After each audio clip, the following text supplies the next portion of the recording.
مشکلاتو دیدم من بچگی وقتی دهنم بود پر خون. بردری زدم باشی کفت از پول ولی نمیرسه به شما زور.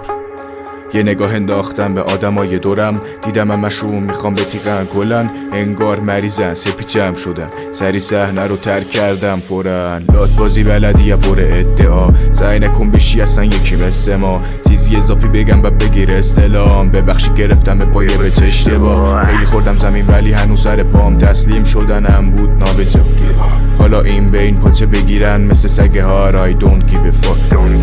یه چیزی میگم که باید بره توی گوشت، دکترم پوز میده بارو گوشش. بس رنگ عوض کن داره مصلحت، خشابت پر باشه توی اسلحت. اعتماد نکن به این آدمای پوچ، فهموندن شده بود حسرتم من.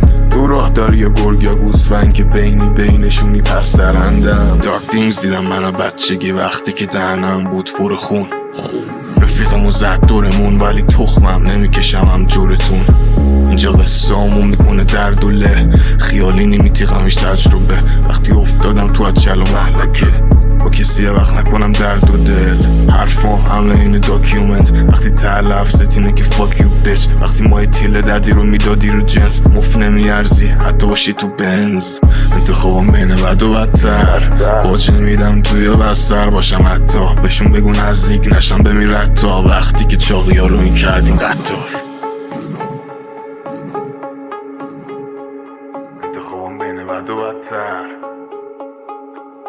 Impacts Radical